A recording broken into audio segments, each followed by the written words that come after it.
आगामी 20 अप्रैल 2025 रविवार को बिहारशरीफ स्थित श्रम कल्याण केंद्र मैदान से छत्रपति शिवाजी महाराज सामाजिक समरसता अभियान की भव्य शुरुआत की जाएगी। इस संबंध में आज शुक्रवार को बिहारशरीफ के IMA हॉल में आयोजित एक प्रेस वार्ता में अभियान के संयोजक यो प्रणव प्रकाश ने विस्तारपूर्वक जानकारी दी। प्रणव प्रकाश ने बताया कि इस अभियान का मूल उद्देश्य छत्रपति शिवाजी महाराज के जीवन, उनके विचारों और कार्यों से प्रेरणा लेते हुए समाज में सामाजिक समरसता को बढ़ावा देना है। यह एक गैर राजनीतिक पहल है जिसका उद्देश्य विभिन्न सामाजिक वर्गों के बीच सद्भाव और सहयोग की भावना को मजबूत करना है। उन्होंने कहा कि छत्रपति शिवाजी महाराज को आज समाज का हर वर्ग भगवान स्वरूप मानता है। ये सम्मान उन्हें उनके असाधारण कार्यों, धर्म, संस्कृति और लोक कल्याण की रक्षा के लिए किए गए समर्पण के कारण प्राप्त हुआ है। उन्होंने समाज में मानवीय मूल्यों की स्थापना की और भारतीय अस्मिता को बचाए रखने के लिए संघर्ष किया। उन्होंने ये भी बताया कि शिवाजी महाराज के शासनकाल में सामाजिक न्याय की ठोस नीतियां लागू थीं। उन्होंने दलितों, पिछड़े वर्गों, महिलाओं और अन्य वंचित समूहों को सम्मान एवं अधिकार दिलाने का कार्य किया।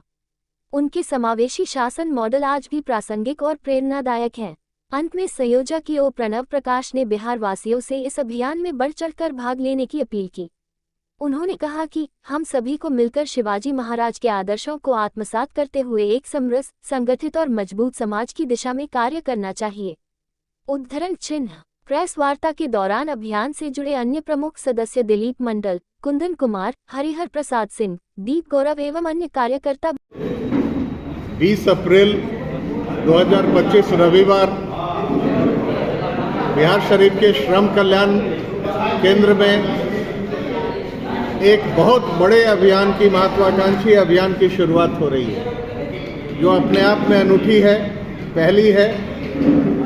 यहाँ पे हम छत्रपति शिवाजी महाराज सामाजिक समरसता अभियान की शुरुआत कर रहे हैं।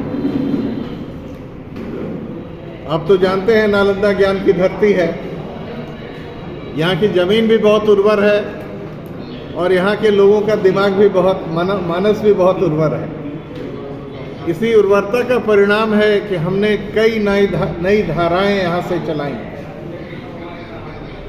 आज पुनः हम सब मिल करके, हम नालंदा वासी इस शुरुआत को जन्म दे रहे हैं।